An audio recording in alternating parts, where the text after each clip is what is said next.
May mukha nga kayang iharap pa si Jackie Forster sa ex-girlfriend ng anak na si Kailin Alcantara.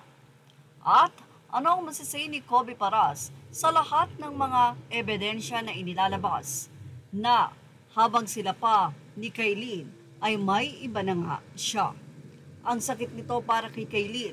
Ganun pa man, say ng mga netizen, huwag ka na raw mag-boyfriend ng may mommy, say ni Senyora. Matapos nga maispatan ang nasabi nga pong pag-holding hands ni Kobe Paras at ng isang girl. Ano daw ito? Ano ang ibig sabihin nito?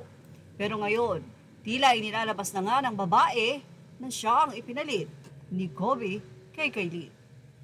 Another beauty has been added to our growing roster. Welcome to the old creator family, Laila Tomakin. Si Laila Tomakin nga ang tila kumpirmado at itinuturo na ipinalit ni Kobe Paras o ang nasabi nga pong third party sa hiwalayang Kailin at Kobe. Kitang-kita naman ang parehong photo ng dalawa na magkasama at mukhang talagang ipineflex na nga at ipinapakita ito sa social media.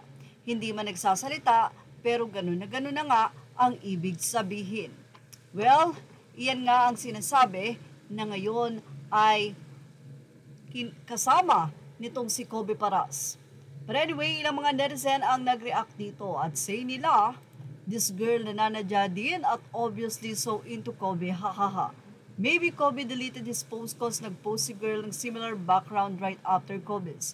Pero sadly, hindi yan seryosohin ni Guy, no? Kawawa din tong si girl cause she's hoping give up ang financier BF for Kobe.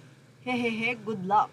Sa lahat ata ng naging GF ni Kobe, etong girl na to and yung recent ex ang nasa last 2 slots sa ranking.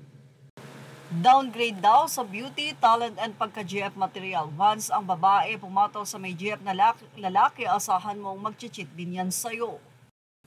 Nito nga lamang ay nagkaroon ng sagutan between the fans of Kailin Alcantara and the mom of Kobe, Jackie Forster, kung saan ay todo din nga si Jackie Forster na mayroong bagong babae ang kanyang anak. At ayon sa kanya ay walang katotohanan ang mga pangbabash na sinasabi ng mga fans ni Kailin o ng mga netizen sa kanyang anak na si Kobe. At soon daw ay mayroon siyang ilalabas na ebidensya na ang anak niya ay hindi nag-cheat. Yan ang paliwanag nitong si Jackie Forster sa nasabi nga pong mga netizen. Well, ano ang masasabi nyo about dito? Ilagay na ang opinion sa ating comment section. Images are all credit to the rightful owners. Thank you for watching Showbiz Now.